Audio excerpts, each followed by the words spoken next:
తదుపరి తులారాశి. తులారాశి వారికి ఈ వారం మిశ్రమ ఫలితాలు గోచరిస్తోంది. వృత్తి ఉద్యోగంలోనూ స్ట్రెస్ అధికంగా ఉంటుంది. కష్టం దిగిన ప్రతిఫలం చాలా తక్కువగా ఉంటుంది. ఎందుకు కష్టపడుతున్నాం, ఎంత కష్టపడుతున్నాం, మనం ఎవరిని గుర్తించట్లేదే, మనం ఇంకా వేరే ఉద్యోగం చూసుకుందాం అనే ప్రయత్నాలు కూడా ప్రారంభం చేస్తారు. తృతీయ షష్టమాధిపతి అయిన గురువు భాగ్యంలో ఉన్నారు. రాశ్యాధిపతి అష్టమాధిపతి అయిన శుక్రుడు పంచమంలో, లాభాధిపతి అయిన రవి కూడా పంచమంలో ఉన్నారు. ప్రతి విషయం చేదాకా వచ్చి చేజారిపో ఉంటుంది. ఖర్చుల మటుకి ఒకటికి రెండింతలు ఖర్చు ఉంటుంది. ఖర్చు వస్తుంది, డబ్బులు వస్తాయి, కానీ ఖర్చు అలాగే ఉంటుంది. కొన్ని లోన్స్ పెట్టడం కానీ, పర్సనల్ లోన్స్ పెట్టడం, క్రెడిట్ కార్డు ఎక్కువగా వాడడం, ఇటువంటి విషయాల్లో చాలా జాగ్రత్త వహించడం చెప్పదగినది. భూ సంబంధించిన క్రయ విక్రయాలు లాభసాటిగా ఉంటుంది. వ్యాపారస్తులకు ఈ వారం లాభంగానే ఉంటుంది. అయితే వచ్చిన లాభాన్ని జాగ్రత్తగా సద్వినియోగపరచుకోకపోతే భవిష్యత్తులో ఇబ్బందులు ఉండే అవకాశం కూడా లేకపోలేదు. వాటి విషయంలో జాగ్రత్త వహించాలి.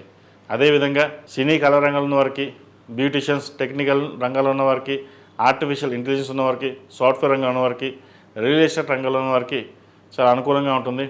రావాల్సిన బెనిఫిట్స్ ఏవైతే ఉన్నాయో చక్కగా వస్తాయి. ముఖ్యంగా భూ సంబంధించిన వ్యవహారాలు సానుకూలంగా ఉంటుంది.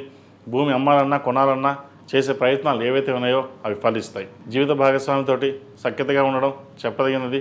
చిన్న చిన్న మాట పట్టింపులు వచ్చే అవకాశం కూడా లేకపోలేదు. ఏదైనా సరే సామరస్యంగా ఉంది. మీ తెలివితేటలతోటి ఏదైనా ఒక పని కార్యక్రమం తలుచుకుంటే అది అందరికీ చెప్పకుండా గోప్యంగా ఉంచి పని చేయడం అనేది చెప్పదగినది. ప్రతి విషయాన్ని మీరు 10 మందికి చెప్పడం వల్ల ఆ పని వెనక్కి వెళ్ళడం అది మీరు మనోవేదన కారణమవుతుంది. ఈ రాశిలో జన్మించిన విద్యార్థులు కష్టకాలం అని చెప్పచ్చు. చదువు మీద చాలా ధ్యాస వహించాలి.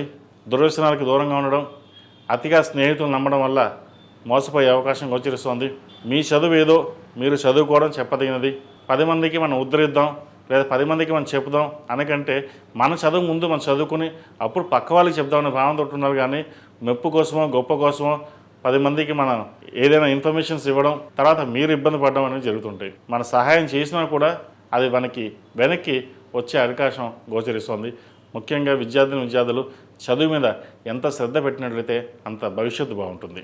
ఈ రాశిలో జన్మించిన స్త్రీలకు వృత్తి ఉద్యోగాల పరంగా, వ్యాపార పరంగా సానుకూలంగా ఉంది అని అనిపిస్తుంది. కానీ అంత సానుకూలంగా ఉండదు. వచ్చిన అవకాశాలు చేజారిపోవడం. వ్యాపార పరంగా బాగుంటుంది, రావాల్సిన డబ్బులు వస్తాయి, కానీ రూపాయికి 10 రూపాయలు ఖర్చు ఉంటుంది. ఇవాళ 10 రూపాయలు అమ్మయ్య వచ్చింది బాగుంది అని అనుకుంటాం, కానీ మనకి 20 రూపాయలు ఖర్చు ఉంటుంది. అది ఎలా వస్తుందో ఎలా ఖర్చు అవుతుందో కూడా తెలియదు. ఒకసారి అనుకోని ఖర్చులు కూడా వచ్చి పడుతుంటాయి. ఇటువంటి విషయంలో ఫండ్స్ని ఎంత సేవింగ్స్ చేయగలిగితే అంత మంచిది. వచ్చిన అవకాశాలను జాగ్రత్త పరచుకోండి. డబ్బులు వస్తాయి, వచ్చిందని సద్వినియోగపరచుకోవాలి. భూ సంబంధించిన వ్యవహారాలు బాగుంటాయి. సొంతంగా వ్యాపారాలు చేస్తున్న వారికి లాభసాటిగా ఉంటుంది. సాఫ్ట్వేర్ రంగం కావచ్చు, బ్యూటిషియన్, టెక్నికల్, సినీ కళా రంగాల వారికి, కాస్మెటిక్స్, ఆర్టిఫిషియల్ ఇంటెలిజెన్సీ, డెంటిస్టులకి, అదేవిధంగా ఈఎన్టీ స్పెషలిస్ట్కి, ఈ డెర్మటాలజిస్ట్ స్పెషలిస్ట్కి కాలం అనుకూలంగా ఉంది. విదేశీకి సంబంధించిన వ్యవహారాలు సానుకూలపడుతుంది. ఒక కొత్త వ్యాపారాన్ని ప్రారంభించాలి అన్న యోచన చేస్తారు.